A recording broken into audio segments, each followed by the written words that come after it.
Yo, and welcome into week 3 of Pregaming the SEC. Jacob Pester, Chris Doring back with you for another week. CD, it is always a pleasure. I feel like I haven't talked to you in years, sir. Yeah, no, it's been a Like we long didn't do time. 3 hours of radio together earlier on Sirius XM. So that's kind of the reason. Oh, Big Turp Oh, Big popping the Turp. first one of Congratulations to the you, week sir. three. Yeah, no, See, I'm that is. jealous of Big Turp because like pre-gaming the SEC, we're supposed to be pre-gaming, but you know what? When you have 97 children like I do, you've got like practices surrounding our podcast here, pre-gaming the SEC. Yeah, other parents frown upon the coach showing up with their kids in the huddle smelling like alcohol. So I don't That's blame him true. for Now, I not don't know. drinking. I do live in Louisiana though. That's I feel true. like that gives me the best opportunity, maybe so. But yeah, we got to be responsible I just out picked here. And up Big this. Turp's just sitting there drinking like a nice cold beverage, making it look very delicious. Yeah, Even with the name Voodoo on his IPA, knowing it's going to pull at my Louisiana heartstrings. You ever get down on a Voodoo Ranger? Yeah, I know what Voodoo Ranger is, but Little I don't New need you Belgium to drink action. it in front of me, knowing I've got to go mold young minds here in a little bit. Apologies. I'll be better. No, you won't. It's okay, though. All right. It is that time to get to our first segment, and it is always going to be Hold My Beer. Speaking of Big Terp holding a beer, but I'm going first here because you've already gone first on the open of the podcast. by the way, I'm making a declaration here. I've got two for you. I've got two mini ones that I want to hit you with. I feel like I've got a big one. If I start going with the big Hold My Beer, because mine's a pitcher. Here's Actually, a no, massive, the hell with that. it's a Mine's keg. a keg. Yeah, Mine is hold a this keg of beer. Hold this Texas A&M. Hold this keg because yet again, you have gone out there and been a disappointment. You have. Every year this expectation is built up for Texas A&M. And I understand why it is built up, CD. I truly do. Because on paper, everything looks like it is in the right direction, heading that way. Ross Bjork, athletic director, think he's the right guy. Jimbo Fisher, national championship winning head coach, think he's the guy. Five-star recruit, five-star recruit, five-star recruit. Assistant coaches with resumes that, are the who's who. All of that. Resources, check. Donors, check. Stadium, check. State of Texas, high school football recruiting, check. And just time and time again, it underperforms. And this is going way back. You and I did a show earlier today, and we've talked about this. 1998 was the last time that they won a conference championship, right? 1998. They have only won that one in 98 since 94. Okay. That's a long time for a program that has as much as they have as far as resources and desire and want to. 1939. We're talking over 80 years since they've won a national championship, CD, and I cannot explain it. If you said, okay, your life is on the line, explain why Texas A&M can't be more consistent on the gridiron, I'm dead. I'm gone. I'm 6 feet under. I couldn't do it. There's no way I could because they have everything that you need to have a successful football program.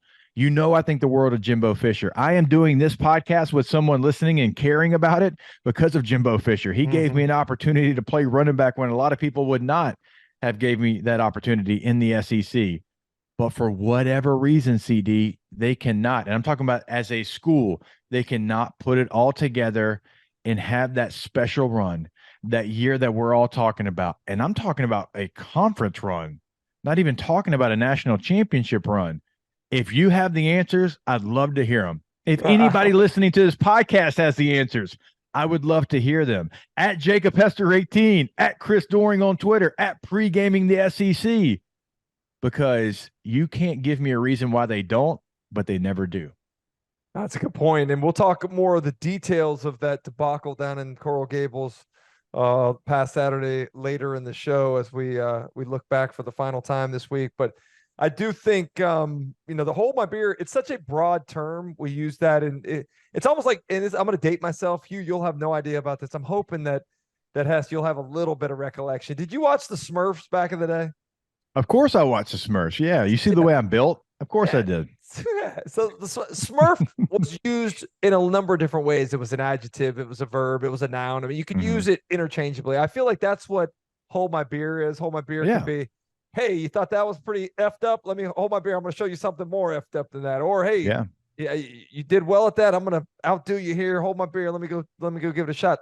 So the definition here for Texas A&M is what? Hey, you thought you were let down the last 2 years. Let me go let you down here again. Is that Yeah. what to take Hey, away? first off, here, like the first year, hey, here's my beer. The second year, going back to our conversation, here's my pitcher of beer. The third year, here's my keg of beer. That's why they are, in this segment, hold my beer, because it can mean, oh, you think that was impressive, I can beat you, but that can mean a positive impression or a negative one, and it's negative here with A&M. Yeah, no, I got you there. So I'm gonna give you two real quick. One, I'll start with the negative, and I used this one on the show. It's a minor one. I used it on the SEC Network on Saturday, but the way that for whatever reason, I don't know why, Vandy feels sorry for Wake Forest, maybe, but like Vanderbilt last year turned the ball over 3 times in a game that they probably could have won, that got away from them early when they started turning the football over. One of the turnovers was a defensive score. So, hey, the one thing you need to do this year when you go out and play Wake Forest in Winston-Salem, don't turn the football over. Well, they did that in the first half of the ball game. 3 turnovers in the first half, including a punt that was dropped and scooped and scored when all the momentum was on your team. So, yeah, here it is. Last year, you go out there, you turn it over, hold my beer. I'm going to outdo that and do it in the first 30 minutes of the ball game. The second one is more of a positive one. I'm going to leave you on this one here.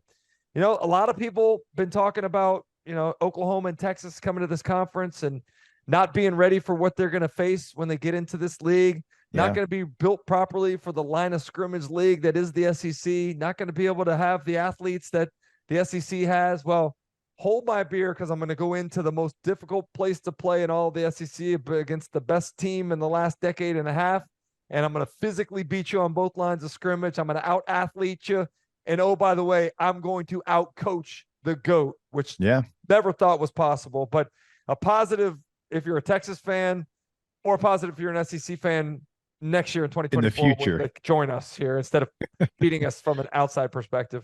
Yeah, Texas will certainly be in Pregaming the SEC Season 4, Oklahoma as well. We would talk a lot about the Longhorns, but that's going to be a question that is posed now. Where is Alabama as a program? And it's so unfair because of what they've done, who they've built themselves to be. But now it's going to, like, people have been waiting. They've been waiting on any sign of weakness to try to pounce on Alabama. And the writing was on the wall for them to have, to their standard, a disappointing season. To a lot of people's standard, a great season. So last year, you accompany that with this year, then yeah, it's very disappointing to the incredible standard that they've built there in Tuscaloosa.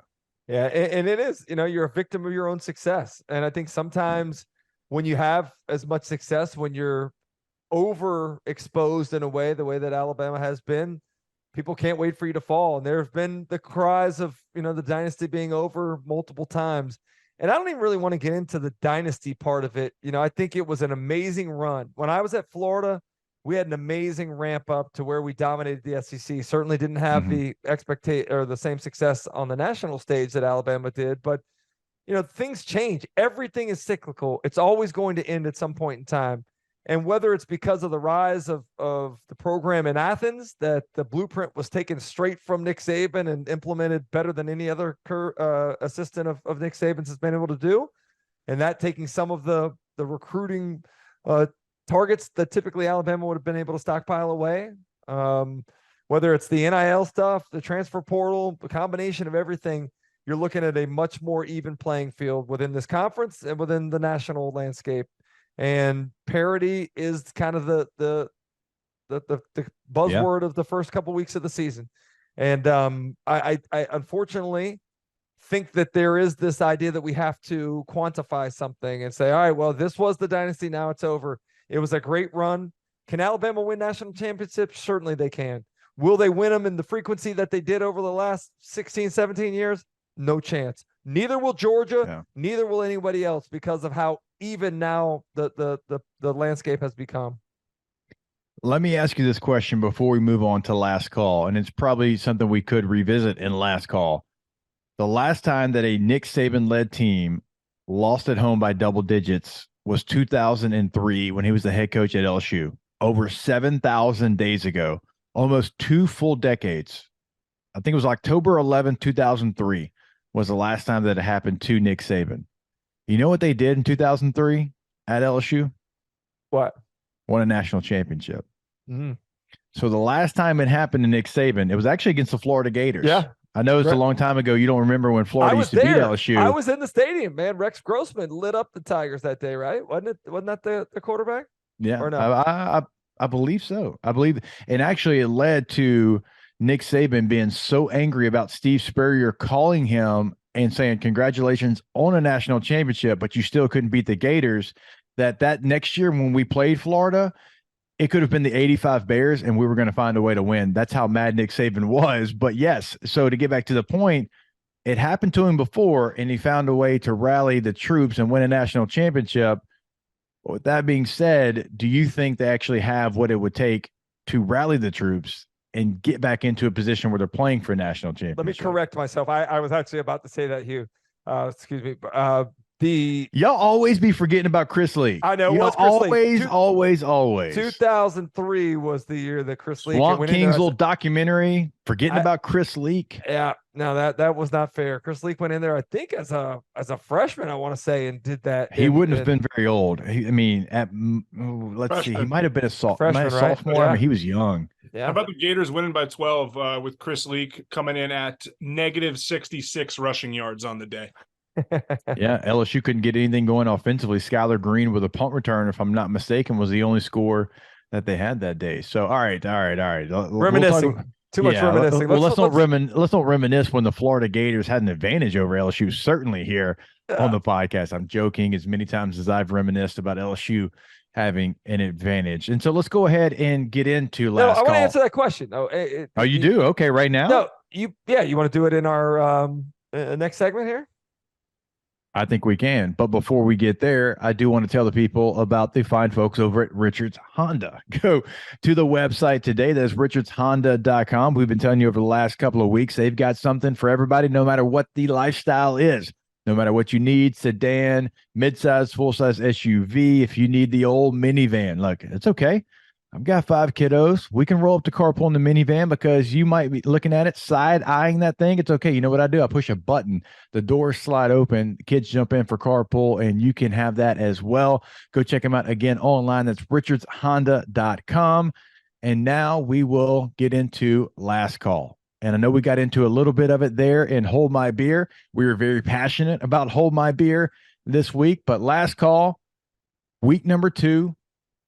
The slate was interesting. We had games where it was like, okay, go out there. You had this moment where you can prove it. You can, week 1 success. Maybe you can build off that and go into week 2, like a Tennessee situation. I'll throw this one to you first, CD, since I took Hold My Beer first. Last call.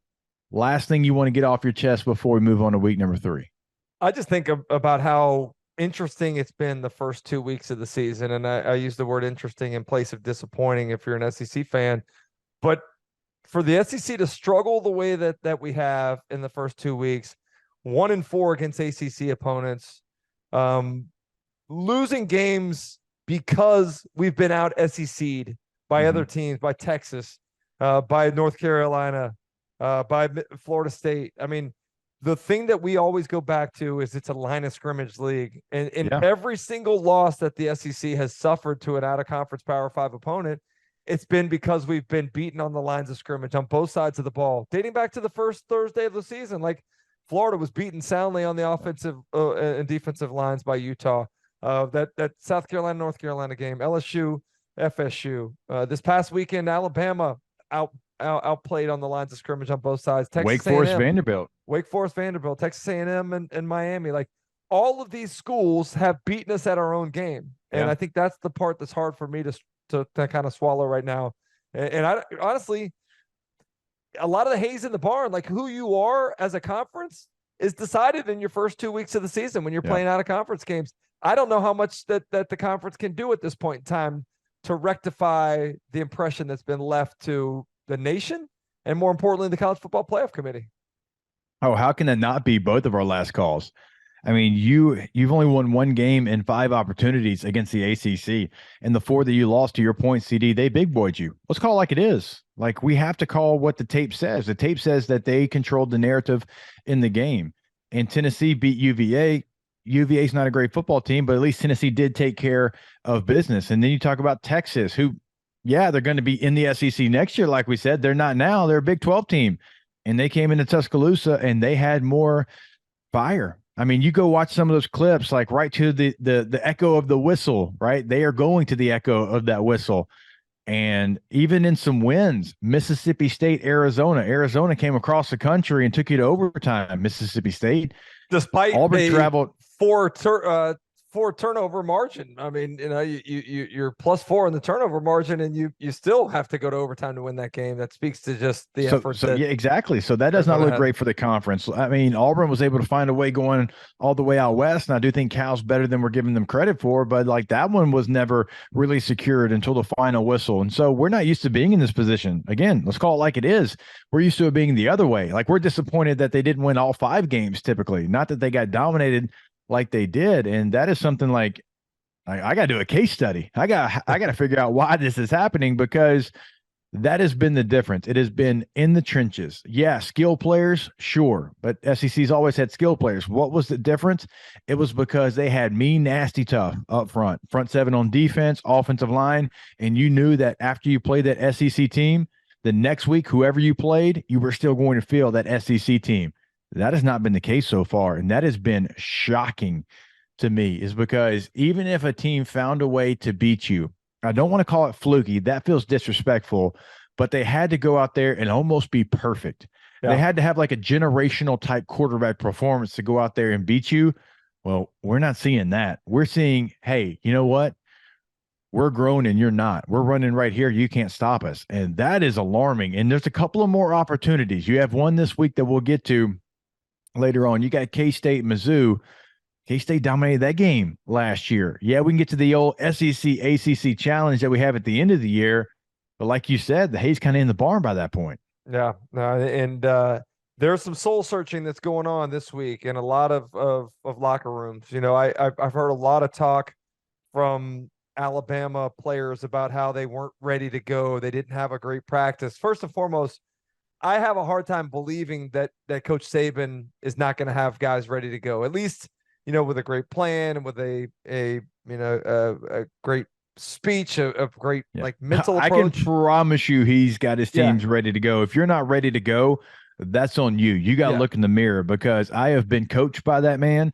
Every stone is turned over and checked twice to make sure that you're ready to go every single week. Yeah. So the fact that they're saying that, to me, sounds like a little bit of a cop-out, to be honest with you. And it takes me back to Nashville when we were there for SEC Media Days. Like, a rare like bit of actually like bravado and trash talk in the media, like the offensive line bragging about how much better they're going to be and how much more physical they're going to be, and they're going to have a chip on their shoulder. Like, to me, it's always, you know, when you're in a fight, the person that actually is the hardest of all is the one that swings without saying a word.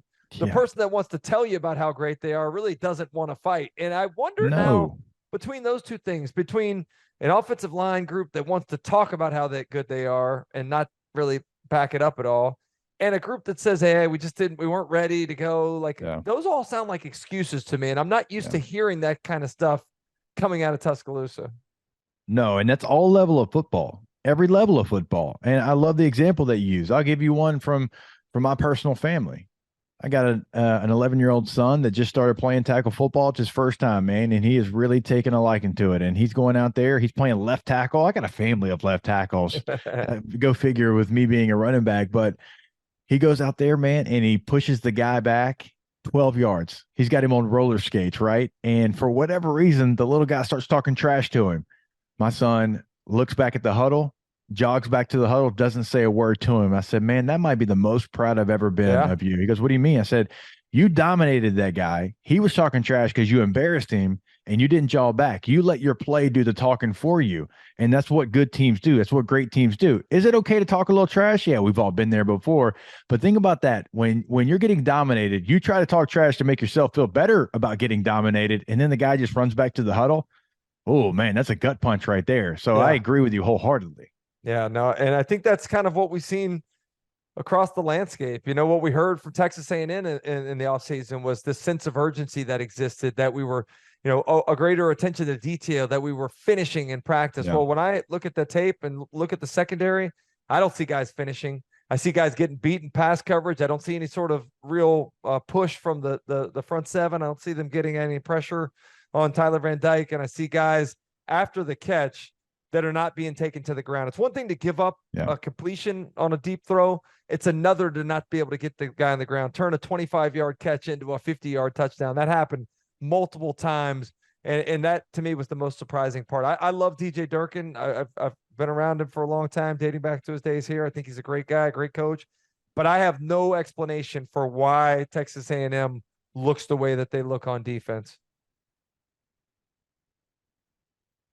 Yeah, we talked about it earlier when you and I were talking about Texas A&M and Mike Elko. He had that team third overall in total defense in 2021, and then he goes to Duke and does what he's done in a short period of time. They win 9 games last year. They've already knocked off Clemson this year, and you're wondering how much they truly are missing Mike Elko right now because CD, it looks like a lot. It looks like they are, yearning to have some of his principles back because last time you had him, you were top 5 in the country as far as total defense. And now, you see the way that Duke plays and you're wondering, can they get that back there in College Station? All right, now we are excited for our very special guest here on Pregaming the SEC. It's another Florida legend joining the podcast. That is Ben Shelton. You probably saw him out there on the court not that long ago. Ben, we are very appreciative of your time during your very busy schedule. I'm sure that for you, the world's kind of spinning in fast forward right now after everything you've been going through over the last couple of weeks.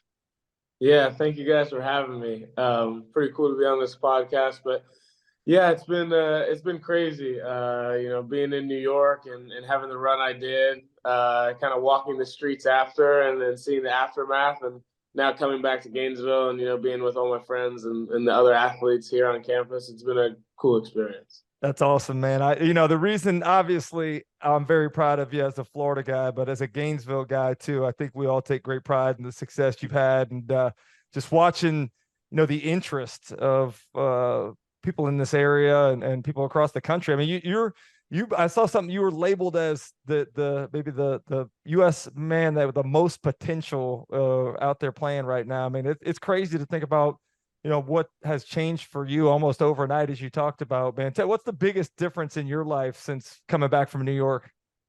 I mean, the biggest difference for me is it's like the people who have an opinion about me are so extreme now. It's either a complete hater who, thinks I'm the worst person ever, or they're diehard fans, or a girl who loves me.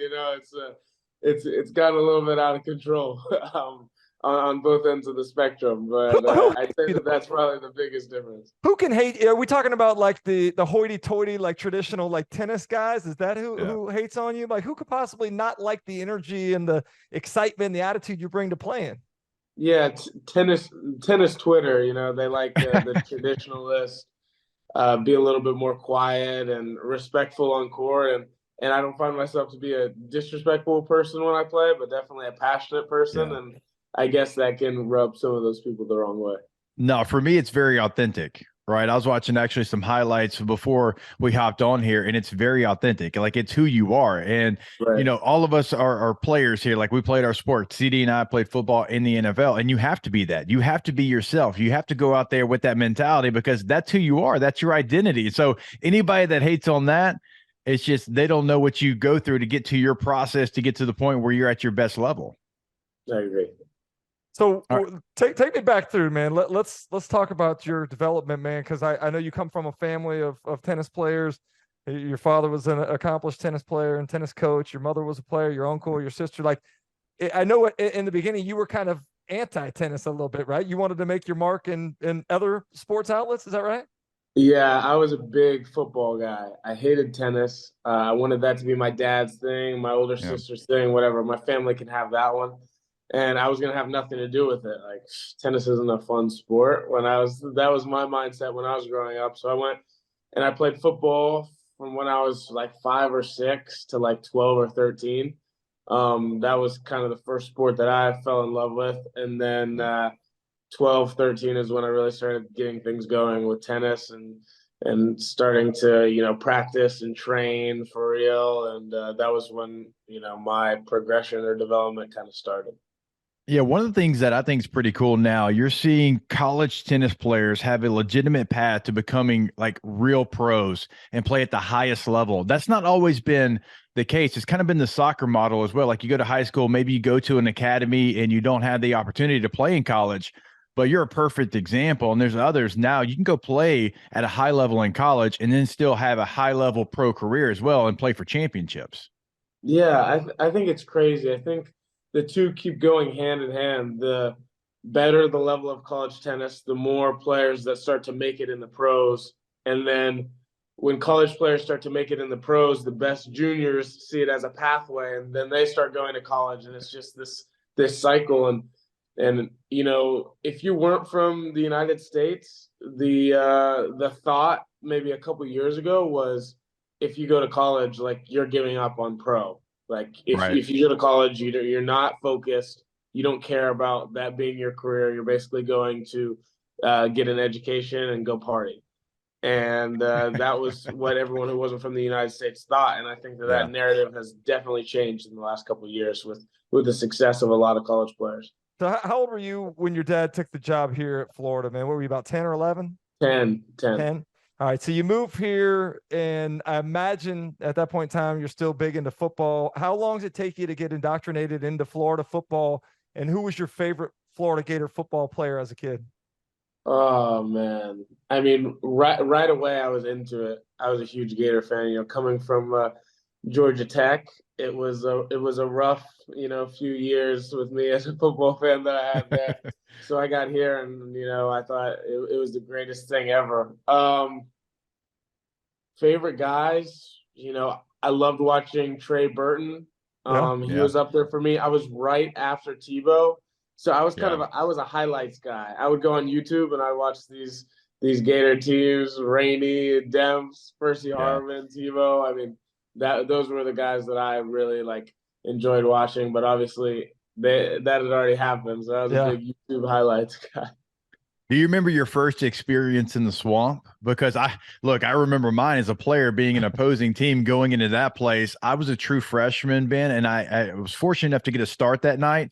I went the wrong way on like 3 different audibles. I couldn't hear anything. I'm trying to figure out what's going on. Channing Crowder actually knocked 2 of my front teeth out because my mouthpiece fell out. It was a horrible night for me in the swamp, but memorable. Do you have a memory? Yeah, I do. Definitely a day game was the first one I've been to, and I was dying. It was so hot. It was so loud. I couldn't believe how many people were Yeah. there in the middle of the day. And I remember, I was so young, and I'm there, just me and my dad, and there's a bunch of drunk guys around us going Yeah. nuts at the game and swearing up a storm. And my dad's like, "Hey, come on! Like I got a little kid here."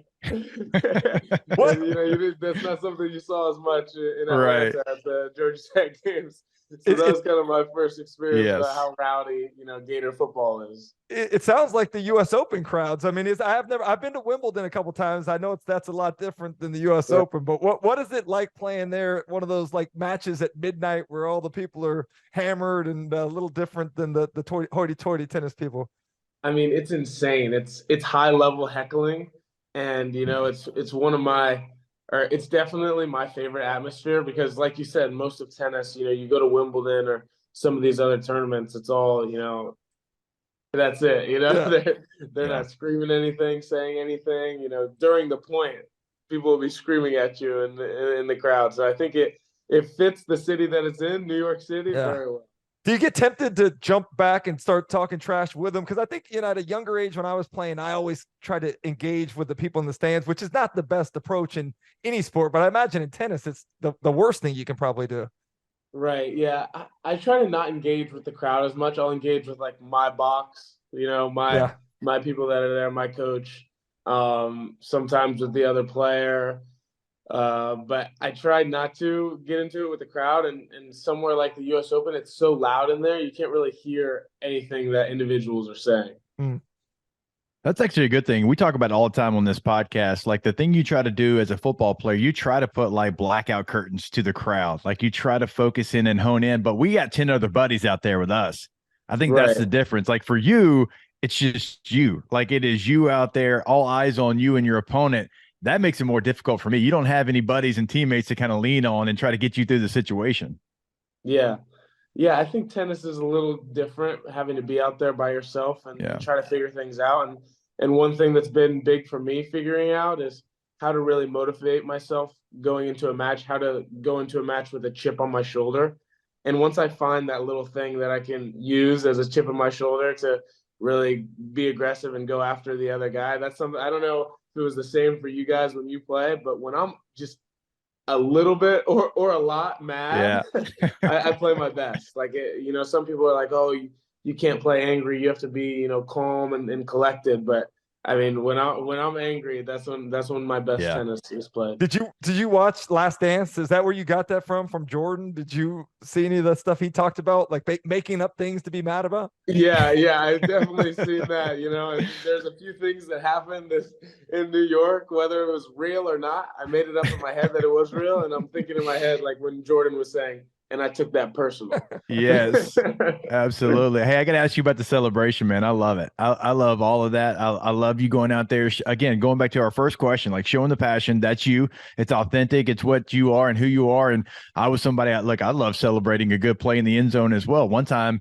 so much so I got fined $5,000. And my wife still to this day lets me know about that $5,000 fine from FedEx on that Monday morning. Tell us about your celebration. How did that become a thing? Yeah, the first time I saw it was, I probably hadn't been to college yet, but I watched Grant Holloway win NCAAs at Florida for the track team, and he's standing up there, he's doing this celebration, like looking at everybody in the crowd, and I was like, man, like that's pretty cool. And then it became their thing at Florida. Everyone was like this, like I was seeing them do it all the time in practice, like it didn't matter. And a lot of my best friends are track athletes here in Gainesville, either still on the team or pros who train. They have a pro training group here. And so I was kind of giving them a little shout out when I did this, and people asked kind of, what does it mean? And I was like, I guess it means I'm dialed in. Like, I didn't really think about before what it meant, but that's kind of what it became for me. That's awesome. I love that. That's great. So let's go back to what you said about, the typical path to the pro tour, maybe not going through college. Your father was the head men's coach at Florida as you grew up here in Gainesville. Was there ever a thought of you not playing college tennis? And two, was there ever a thought of you not going to Florida? Because I imagine recruiting trips, like the other coaches talking to you with your dad there as a father and not a coach. I mean, that would have been really awkward, right? Yeah, it was weird. There wasn't ever a thought of me not going to college. I honestly, I wasn't a great junior player before I came to college. I mean, I was good, maybe the 10th top American recruit or ninth. I mean, so I wasn't, the top guy or the guy that everyone thought was going to be a good pro out of high school. So I knew I was going to college. But up front, I told all the SEC teams, I was like, sorry, like I can't talk to you guys. Like I just, there's too much, like talking to Georgia. I already hated Georgia for a minute. So I knew I wasn't going in the SEC. And the only way that I was going to go to a different school is if it was for the academics, not the tennis. Because I was like, this is the best program in the country, Florida. And my dad's the coach there. So cherry on top. So I visited Stanford. That was my only other visit. And I did really like it, but it wasn't for me. It was a little bit too school intensive, and I didn't think I'd be able to accomplish what I wanted in tennis going there as much as going to Florida. Hey, I want to get to this weekend. Big game. Tennessee, a rival, coming to town to the Swamp. Florida backs against the wall after losing to Utah there in the opener. Walk us through your game day, though. What's the plan? Do you have it all planned out? Are you going to wing it? I know you're going to enjoy the game and be in that number, but do you have the day planned out for yourself right now? Completely winging it. I don't have anything planned right now. I'm sure I'm going to be with some of my friends. I know I got a few field passes, so I gotta figure out who I'm gonna take with me on the field.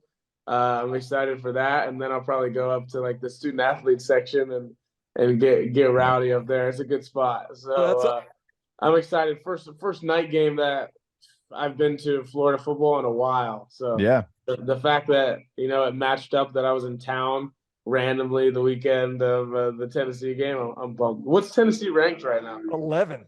At They're 11-1, at 9 though, 9 in the coaches poll, 11 in the AP. So we'll take that 9. We always want the higher ranking. Right. Exactly. Yeah. Exactly. All right, I want to ask you. I want to come back to something as it relates to the other teams, but as it relates to the student athletes, man, the Heavener complex a year ago gets unveiled, man. I think it's so cool that all the athletes eat in there together, man. What is it like? The unity of all the athletes across the whole landscape of the UAA, the relationships you have with other sports. You talked about the track guys and the way they've looked at you since you've gotten back from New York. Yeah, I mean, it's crazy. I mean, I feel like I used to know everybody in there. Like a year ago, I knew everybody, and there's so many new recruits and new faces now. It's like I walk in and maybe I know half the people. But yeah, it's been pretty crazy. People coming up to me. They always have ESPN playing in the dining hall, so I know that people were telling me, yeah, like we were just eating dinner on like a Friday night, and we're watching you at the U.S. Open. Like it was crazy.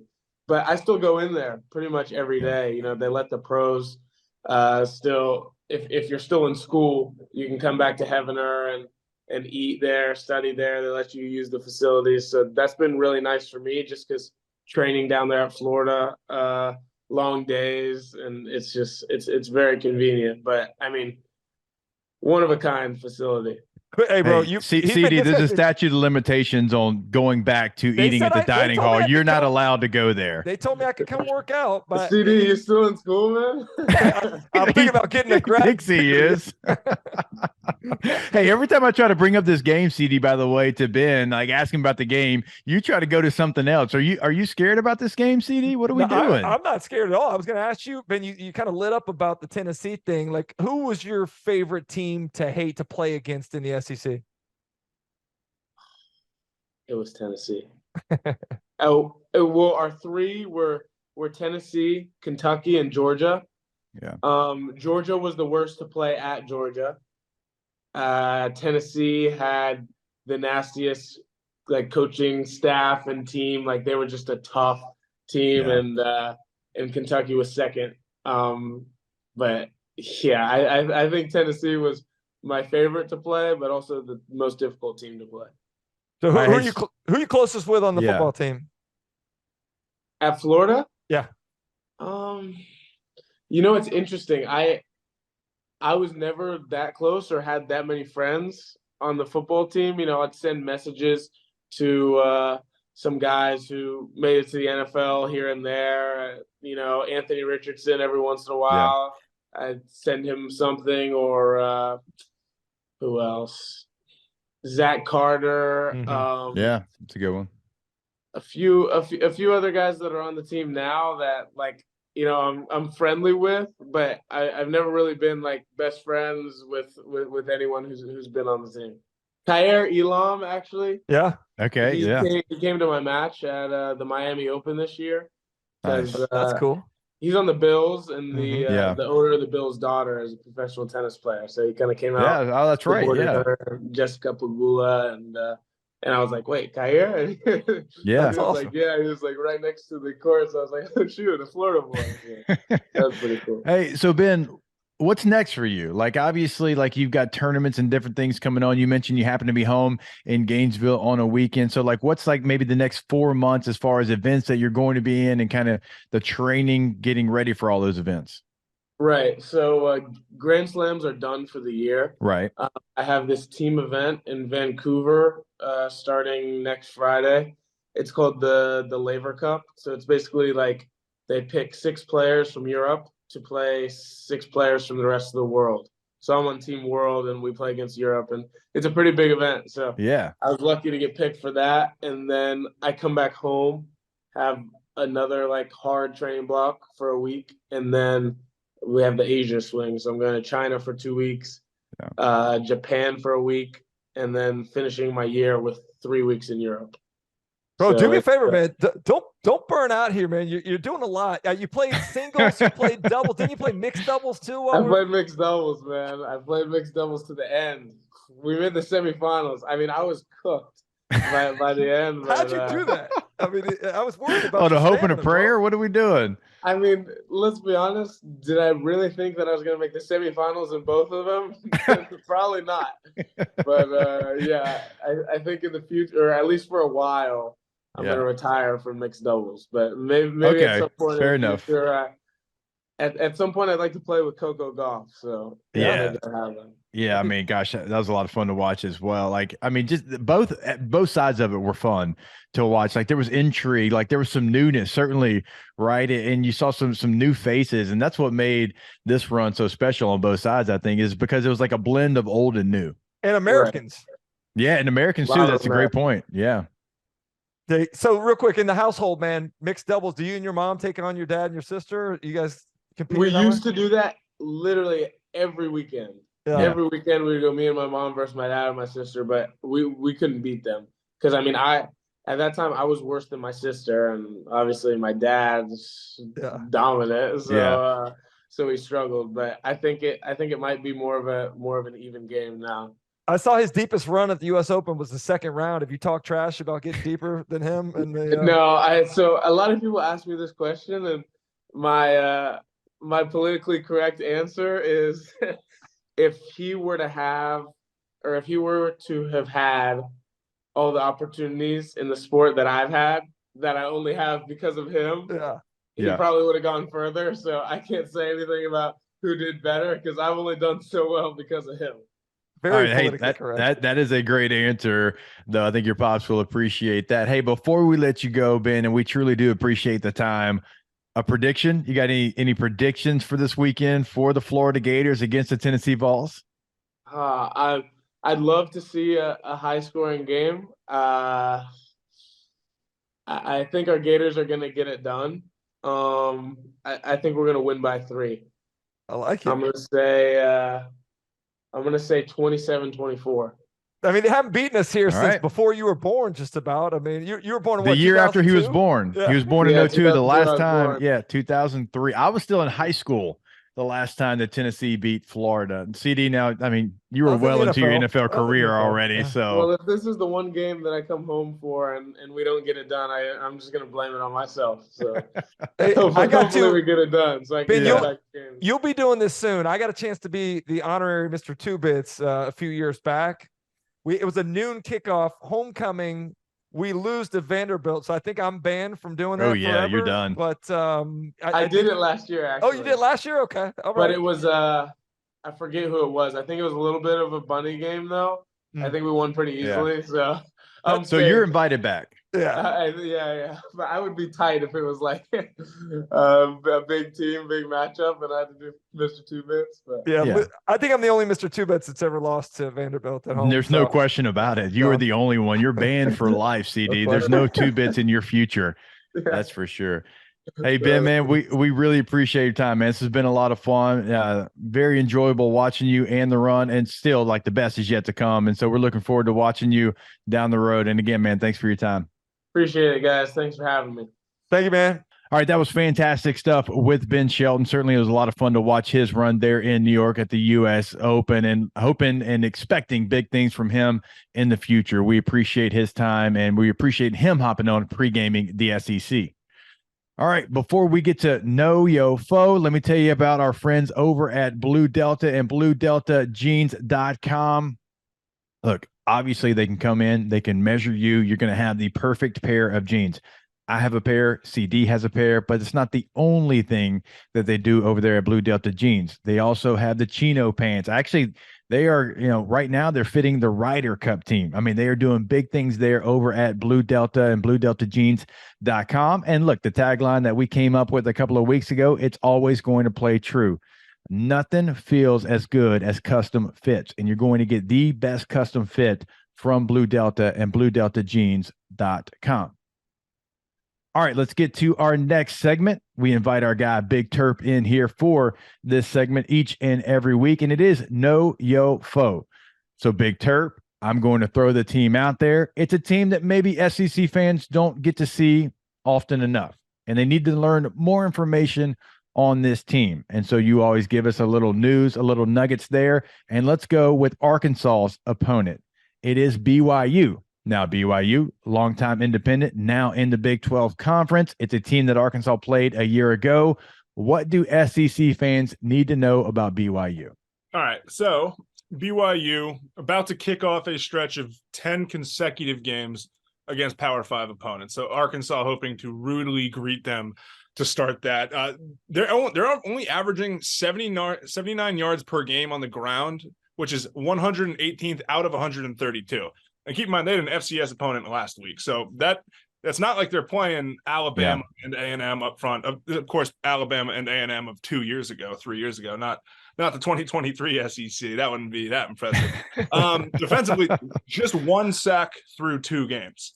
So like you said, now you're going against the big boys in Arkansas and KJ Jefferson, where if you get to him, there's no guarantee you're bringing him down. So they have 1 sack through 2 games. 60 new players between freshmen and transfers this year. So against Sam Houston, 25 players made their debut. We talked about this last week with Miami, and obviously that didn't end up being a negative for Miami. They ended up looking just fine. Yeah. But this is even more new guys, 60 new players between freshmen and transfers, which is just incredible. And then just a little bit historically for BYU. Obviously, if you're a college football fan, you know BYU. They've been around for a while. They've had success for a while. This part's crazy, though. The last 50 years, they have 431 wins, which is number 8 total. The only teams in the last 50 years that have more wins than BYU: Ohio State, Oklahoma, Alabama, Georgia, Nebraska, Michigan, Penn State. Wow. Okay. That's pretty good company to be with. Yeah. And just over the last 11 seasons since they went independent, 99 and 56. So they're number 18 then. So obviously you're not in that same group of Ohio State, Alabama, Michigan, but 18th in college football in wins over the past 18 years. We said the same thing last year when Arkansas was getting ready for them. You can't just be like, it's BYU. So it's the Mormons. We're fine. It's like, no, this is a tough team every year, and you need to be ready to go. That's a little surprising. The rushing stat, CD. I don't know. I know you're a receiver. You're out there. You ain't worried about stock blocking, but that's a little surprising. They have been a team that has always kind of leaned on the rush, and so the fact that they're having that much trouble, even with all the new, BYU is supposed to be able to run the football. Yeah, but you know what though? They were known originally for airing it out. So I want to ask Big Terp this question: name some of those highly respected, highly accomplished BYU quarterbacks that may have helped them develop that. I think there's 3 that we're looking for, right? Would you agree just right now? 3? At least 3, yes. Okay, yeah. I mean, Steve Young. Yeah. Okay. Don't cheat now. No Stop cheating. looking. Dude, Stop looking. I can see your eyes wandering. My eyes are right here. I'm going Steve right. Young, and then I'm obviously going Jarrett Stidham before he transferred to Auburn. No, I got nothing. Steve Young. Jarrett Stidham played at Baylor, bro. He played at Baylor, not BYU. Oh man, this is. Are you sure he didn't? All right, you know what? I'm not going to embarrass myself by doubling down on that. Yeah, don't do that. I mean, you're not including Zach Wilson, right? No, I'm right, not. Then I'm out. I got Steve Young and Zach Wilson. Hester, would you like a chance to steal? Yeah, I'm going to steal here. I'm going to go Jim McMahon, quarterback of the '85 Bears. Yes. I'm also going to go Ty Detmer. Yes, Heisman Trophy winner. Heisman Trophy winner, Ty Detmer. Hey, I'll even give you a side of Taysom Hill. Oh, the tight end? No, the jack of all trades, utility man. Knife. Yeah. I think if Jacob Hester was in the NFL in 2023, he'd have a little Taysom Hill role. Could you throw? That's no, not at all. Not one bit. I'll take a use check role though. What he does for the 49ers. I'll take that because he does everything Taysom does outside of the throwing part. Okay. Hey, does that hurt your heart, CD, that Big Terp could not get to Ty Detmer and Jim McMahon because we're that old and he's not? A little bit, but I think the one that was maybe most surprising to me, I thought like Jim McMahon was such a large personality that even though you weren't even born, you probably would have been able to have heard about it. Seen clips of him talking, and he does not scream Mormon to me. No, he's the opposite of Mormon. In fact, some of the great stories about him when he was with the Bears, when they'd go, they'd come around to do bed check. He and his roommate would push their beds together like to freak people out, like they were sleeping together and stuff, and like just constantly pushing some of the envelopes there and at Brigham Young. My father-in-law played a year, I think it was 86 for the Chicago Bears when Jim McMahon was still the quarterback there. Legendary stories of Jim McMahon. Some maybe one day we'll share on the podcast, but some That'd we'll be keep great. close to our vest here. That would be great. I'd love to hear those. Are we missing anybody, Big Terp? Is there? I feel like we're missing at least one more highly touted, accomplished BYU quarterback. Jamal Williams. Running back, oh quarterback, yeah. I was just going for straight up alum. Dude, I couldn't get Jim McMahon and Ty Detmer. Yeah, I was about to say, if he didn't give us those names, I don't have real high hopes for what he's going to be able to give us. It's okay. It's okay. Imagine you if know I what? didn't come up with Steve Young, though, Yeah, that would have It been could always bad. be worse. I don't know. Ty Detmer might be the worst. He won the Heisman Trophy. But you know what? We're not here to pile on Big Terp. And you can probably guess why Big Terp has that nickname and who he roots for. So, that's a far way away from BYU. Let's see if you do better here. No yofo, Kansas State, who is taking on Mizzou in Como this weekend. K-State, reigning Big 12 champion.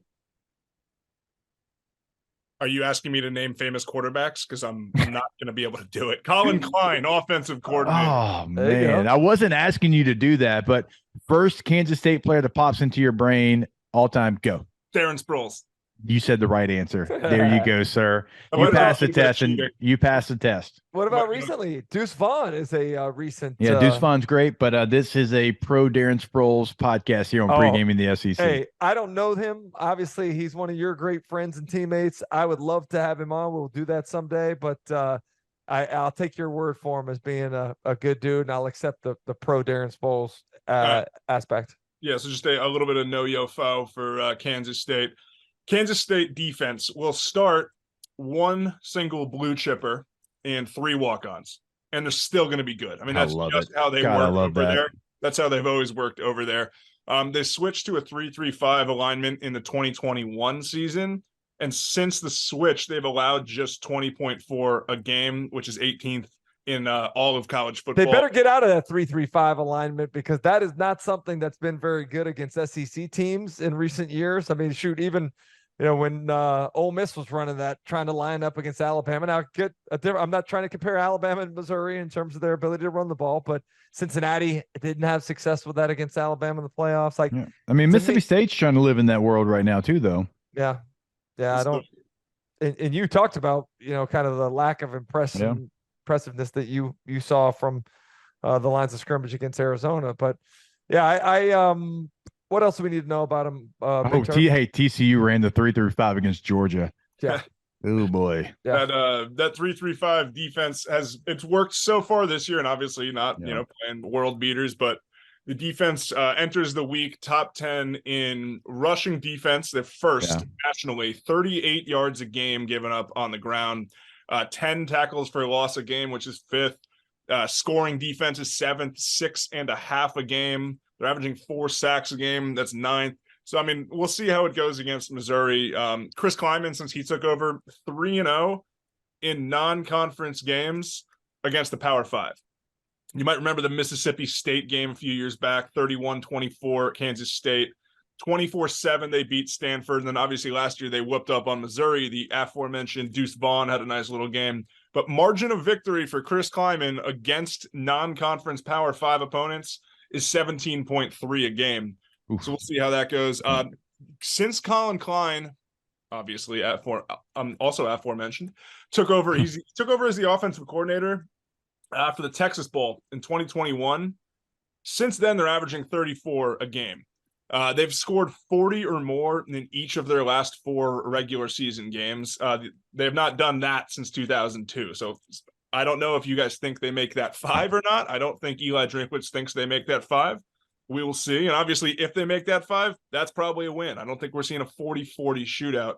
And then just a little historic action. Kansas State is all-time 50, 88-5 against current members of the SEC, which includes Missouri and A&M, who they used to share a conference with. All right, I want to kind of lay this out because Eli Drinkwitz is a friend of all of ours. He is so gracious with his time, no matter where we're at the Senior Bowl, spring meetings, media days, it doesn't matter. He always sits down with us. He's one of our favorites. He has talked about this game against Kansas State last year every time we've ever sat down with him Yeah. in the last year. Okay. Last year it was 40-12 Kansas State. Listen to these rushing totals. K-State ran the football 43 times for 235, over 5.5 yards per carry. Now, on the other side of it, Mizzou ran the ball 35 times for 94 yards, 2.7 yards a carry. Yeah. This was a game that Kansas State took the fight to Mizzou. It wasn't close. It got out of hand quickly. Mizzou has had this one scheduled and circled all season long, and this one means a lot to everybody in that program.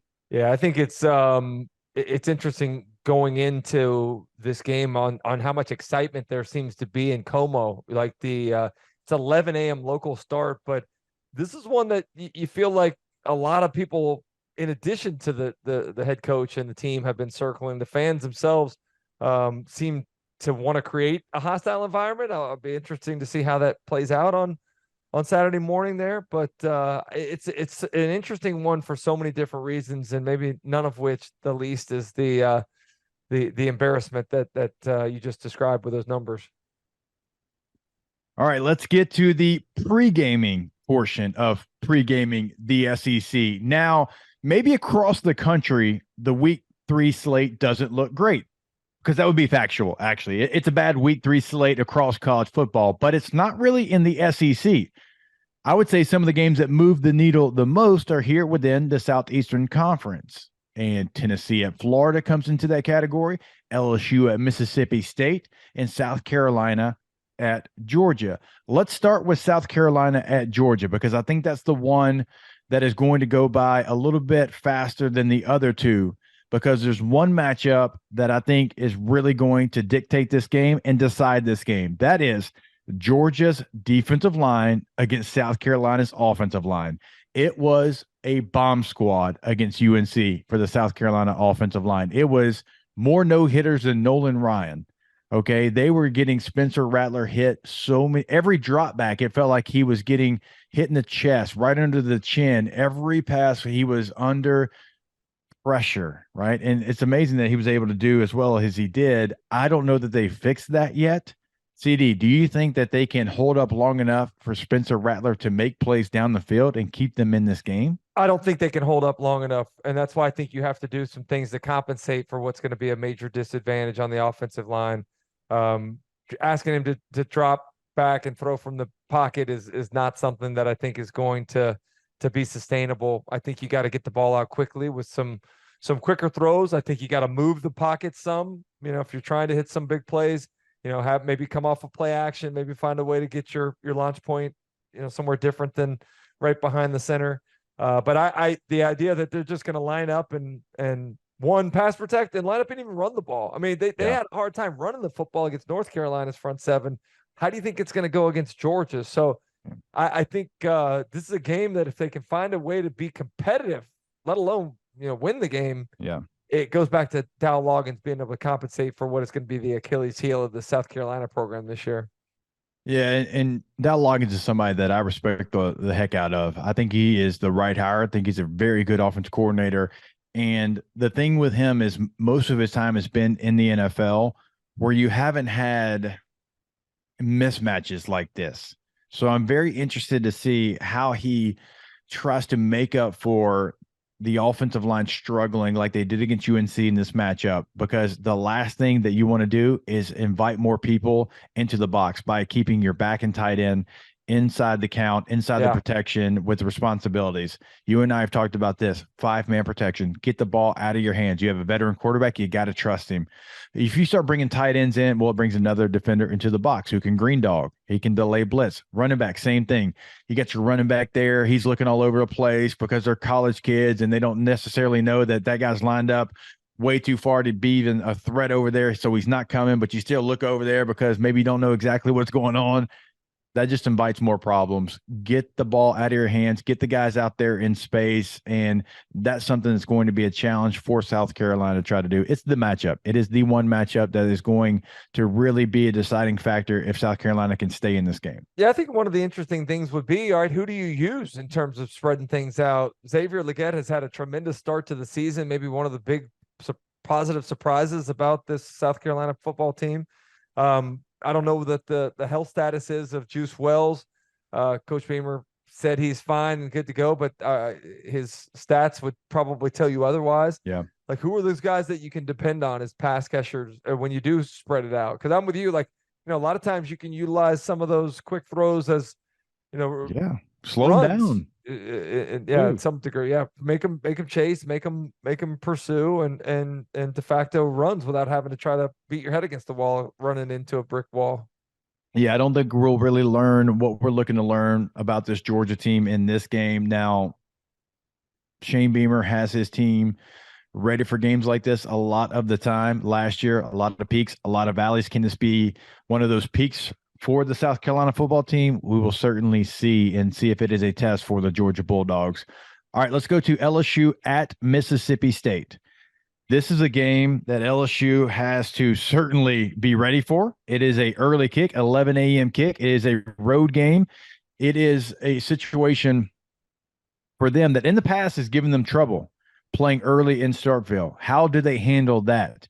Early last year, they were not great. Tennessee, Arkansas, those are the first two games that come to mind. You won the Arkansas game, but it was ugly. You got housed in the Tennessee game. Can you handle going on the road and playing that early kick? Now, this is not the same Mississippi State team that we have known. We knew that was probably coming, but even more so than I thought. Listen to these stats. So Woody Marks, a very talented running back there for Mississippi State. Last year, the entire year in its totality, 113 carries, 582 yards, 48 catches out of the backfield. CD this year, already 43 attempts, 250 yards. Yeah. So, I mean, he's almost right there now, halfway where he was in total yards. And by the way, he was the leading rusher for Mississippi State last year with 582 yards. After just 2 weeks, 250 yards. They are going to try to find a way to run every run. Stretch lead, zone, counter, power, everything is up and available.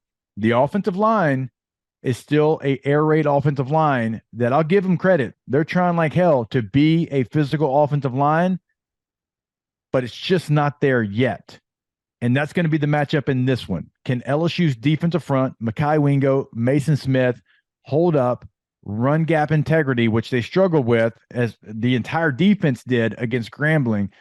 Mississippi State, I know it sounds weird. They're going to run the football. That's who they are. That's who they want to be now. They're still trying to figure out their identity. I don't know that they're there yet. So for LSU, you'd rather have this game in game number 3 and not game number 8. Yeah, I think it's a good time to catch Mississippi State, but I also think for LSU, excuse me, I'm sorry, it's a good time for them before they really develop. But I also think that LSU is going to have Mississippi State's full attention after watching the way that they played against Florida State, after being out physical. I can guarantee you, and you'd know this better than I do, but I imagine that one of the things that Brian Kelly talked to his team about is we're going to be playing even more physical teams as the rest of the season wears on. If we don't find a way to hold up at the point of attack, if we don't find a way to be able to affect the opposing quarterback more, like, this is going to be a long season. So I'm interested in that factor. I'm sure that there's been a flashlight shown on whatever was going on there in the Florida State game, and that it's been emphasized that this is going to be a tough one. It's going to be a physical game. Going to Starkville is always a weird trip anyway. You talked about the 11 a.m. start aspect of it all. It could measure up to be a trap game. And I think when you say trap game, it's kind of disrespectful to the team that is maybe the underdog, but I don't think it can be a trap game given all of those things that we just talked about and the attention that LSU is going to be giving Mississippi State before the game. No, I watched the Mississippi State-Arizona game, all 4 quarters last night, and Arizona had success with smaller defensive linemen, and they really had a hard time keeping them out of the run gaps, and certainly late in the game. It was something that was a little bit surprising. In the first quarter, Mississippi State did a really nice job of getting to the edge, and then when Arizona made the adjustment, they tried to get back to it, and then they tried to go counter off of it, and neither one of them really worked like it did in the first quarter. And so LSU's got to watch that on tape because, again, Mississippi State's going to commit to running the football. I would like to see them give Will Rogers more opportunity to be Will Rogers. He has not yet had that opportunity. I think he had 17 total pass attempts Yeah, in something an like that. overtime game. Mhm. He's too good of a player, in my opinion, to have 17 pass attempts in any game, much less an overtime game where you have extra possessions. If I'm Mississippi State, I like that you're trying to create your new identity, but allow your veteran quarterback who is about to set like every SEC record to go out there and make game-changing plays as well. And they've shown that they have some receivers that can make some plays as Yeah. well. I mean, Tulu Griffin has looked good. Creed Whittemore kind of burst on the scene in game number 1 as a freshman. So they have some guys that can catch the ball. It's not like they all of a sudden forgot how to be effective through the air. So I do think that should be a little bit more of the focal point this week as well, especially given the struggles that LSU's secondary had against Florida State. I mean, it's just those guys have to prove it to me. I'm not convinced that the pedigree of those guys on the corner and the secondary in general is up to the standards that LSU typically has. So let's try those guys. Let's see what they're about. It's going to be an interesting game. I can't wait to see, which version of Mississippi State we're going to get if they do allow Will Rogers to make more plays through the air. And I'm excited to see what LSU does defensively. Did they make the adjustments they needed to make? And offensively, can you continue to grow, pushing it down the field? What can Logan Diggs' role as the starting running back maybe be for that squad? I thought it was a flash last week. And so a lot of questions have to be answered from both teams in that contest. All right, I kind of led with the LSU Mississippi State take. Let's continue pre-gaming with a game that I'm going to throw to you and give you the lead. That is, of course, Tennessee at Florida. Yeah. The history in this matchup, it's kind of ironic that we're talking about this trip to Gainesville, the last year of the divisions, because this rivalry really wasn't a rivalry prior to 92, and when the SEC decided to split into 2 divisions, it became an instant kind of hate between these 2 fan bases. And in the last year of these divisions, them coming to Gainesville, the storyline with Tennessee not having won in Gainesville since 2003. I think it's a lot of side stories that go on here, but the fact of the matter is, I don't think either of these teams have played their best football yet. And I think a lot of this key to this game comes down to who can put it together at the right time. I think that game against McNeese State was perfectly timed for what Florida needed. They came back and corrected a lot of the errors that they had in the opener against Utah, albeit against more inferior opponent, but they were able to line up and minimize penalties, only 4 for 20 yards. They were more efficient in the red zone, 6 for 6 with 6 touchdowns. They were able to run the football with some effectiveness that they did not have against Utah. So I think for the Gators, they're feeling good about the improvement they made. For Tennessee, going back and looking at the Austin Peay tape, you haven't had the explosive pass plays. You've been able to run the football more. Some of what happened, I think had to do more with your opponent. The Virginia lines of scrimmage were not very good. They ran the ball 52 times for 287 yards, I think. Against the Austin Peay folks last week, they played defense with a soft box for the majority of time, wanting them to throw the football, or actually wanting them to run the football and preventing them from having those explosive pass plays. But that's the thing to me, Hess. Like, they've only had 4 pass plays of 20 yards or more through 2 games. That to me is really surprising. But when I turn on the tape, it's not just Joe Milton with his incompletions, which he's been inaccurate, but receivers that were supposed to be talking about being one of the best groups in the conference dropping balls routinely. Offensive linemen busting in one-on-one pass protection situations, running backs not picking up blitzers when you have a chance for a one-on-one play down the field. So to me, it's like, all right, which of these teams is going to be able to put it together? And I think the hostile environment for Joe Milton on the road and his first real start in one of those is kind of a fascinating kind of dynamic as well. Yeah, this is a Tennessee team that I probably just assumed that they would pick up where they left off, because Joe Milton got some run at the end of the year. I'm a huge believer in Josh Heupel and just his offensive philosophy. And we probably disrespected Hendon Hooker, and not even meaning to, how good he really was. And then you lose your offensive coordinator to South Florida, where he becomes the head coach. And Josh Heupel is so involved in the offense, but I mean, he had a great relationship there. And it's like, that's going to take some time whenever you lose somebody that's a part of your staff. And so I probably just assumed too much with Tennessee. Hendon Hooker was one of the best quarterbacks we've had in the last decade. One of the best players in SEC. that franchise, not franchise, in the program's history. Like, you know, he is going to be remembered, and I think even more so now appreciated in the first two ball games for what he was able to do. Yeah, and so like Tennessee still has some growing pains to go through. Now they're talented, and so they're going to win some games going through those growing pains. But what an opportunity for the Florida Gators, right? You and I have talked about this week already. You have your backs against the wall. You have a top 10 team in the coaches poll in Tennessee coming to your place, a place that is very difficult to play as any opposing team. And you can change the narrative of everything and all the ish that everybody's talking about you by winning this game. You truly can. Everybody right now, there's all the nicknames for Billy Napier, right? You look bad against Utah. Yeah, you play Big Nice. We're not going to give you any credit for that. You're going to win 5 games. Well, you go out there, you beat a top 10 team at home. You know this. Like, that starts something. Yeah. And once you get it started, that momentum continues to roll and roll and roll. And then you get Charlotte next week. All right, let's see if you can get another victory. And then you got a couple of road games in the SEC that are going to be tough, at South Carolina, at Kentucky, at LSU. But if you get to a point where the product just looks better, right? Record be damned. But if it just looks like you're going in the right direction, well, what's coming to Gainesville in the future? Really good players. Yeah. Really good players committed to this Billy Napier-led Florida Gator program. But you got to get there. If you all of a sudden, man, you drop this one, and then you drop, let's say you drop 2 of 3. Choose your 2, Kentucky, South Carolina, LSU, whatever it might be. It's like, well, you look up, Florida's won 5 games. Well, maybe some of those players don't sign with you. And then the future that looks so bright, you lose some of that because of what you're doing right now in the present. This is massive for the Florida game. This is way more important than the Utah game. Utah game was important. This one's massive. And you got to go out there and put your best foot forward. And for Tennessee, this is a place you have not had success. You have an opportunity to change that narrative of, hey, they've always had our number in that building. And for Tennessee, it would be a massive win for them. I mean, this is one of those games that both teams can gain so much. It's kind of like the Texas A&M Miami was a little bit like this the last week because I thought for different reasons, both those teams needed a victory.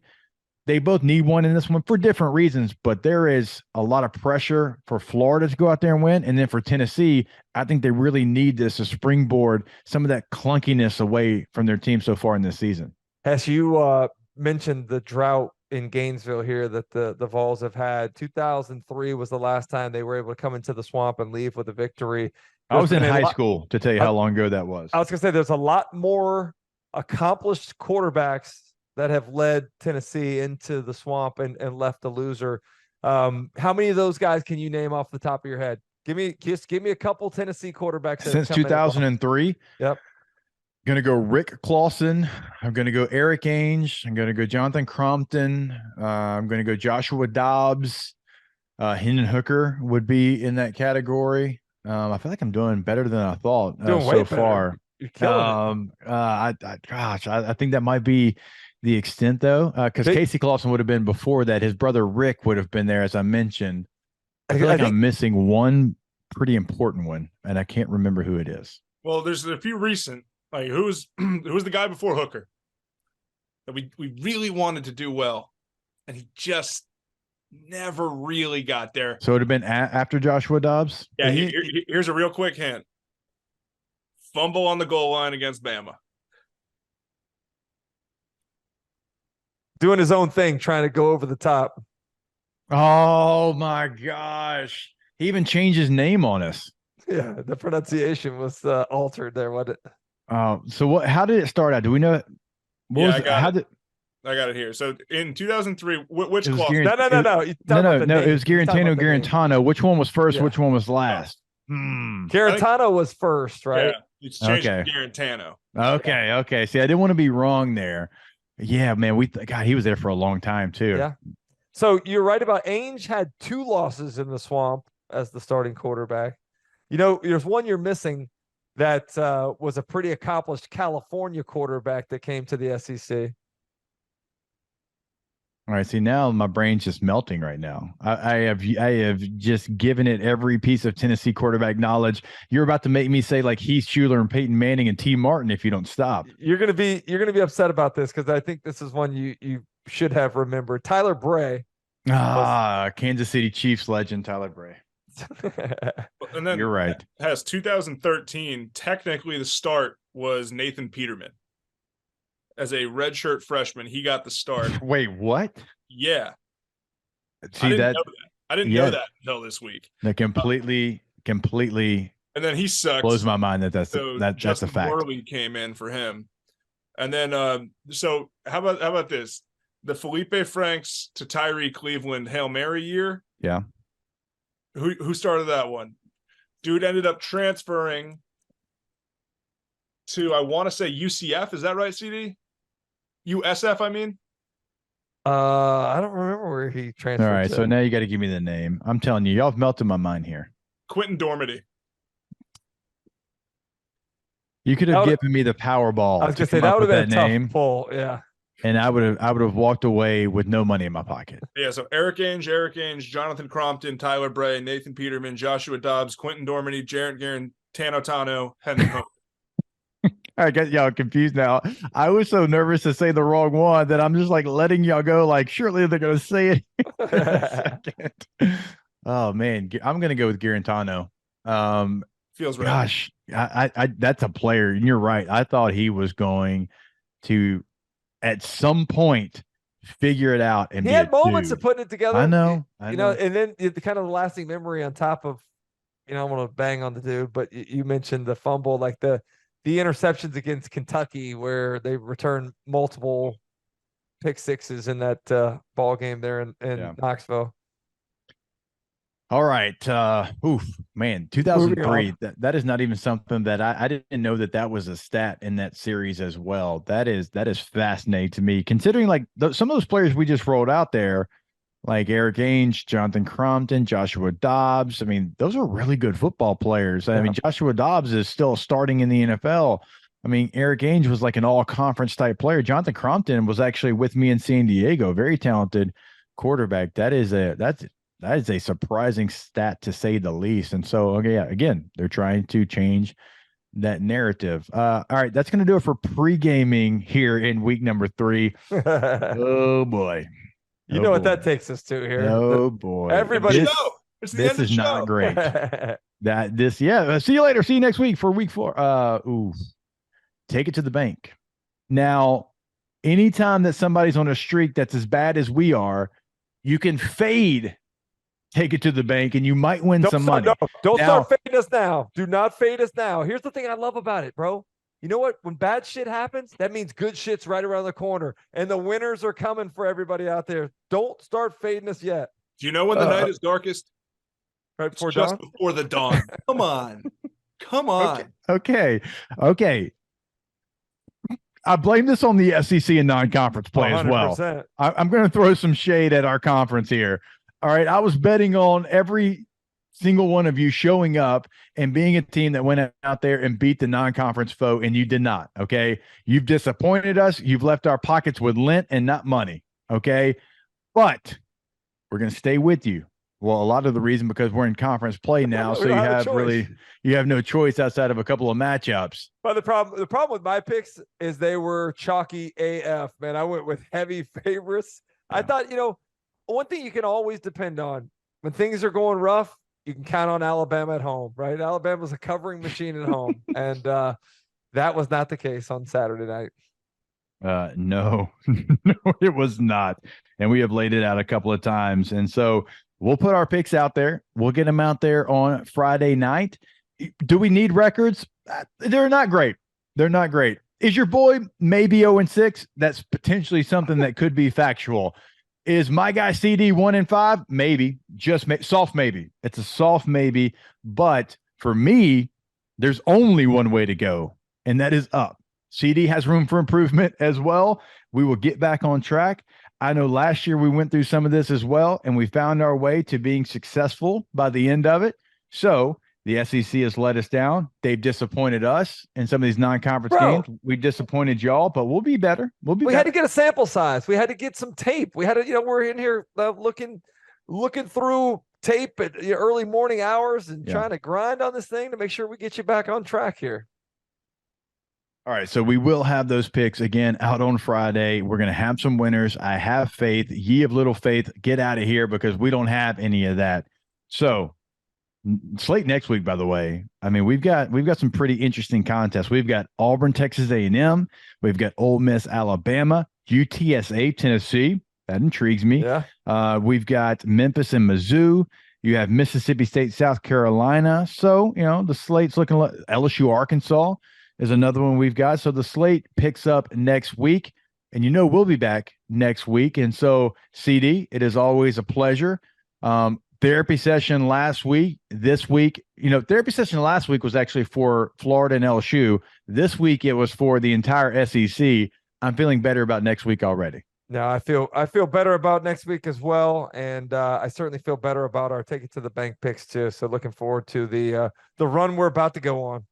All right, and we'll be back next week, same time, same place, pre-gaming the SEC week number 4.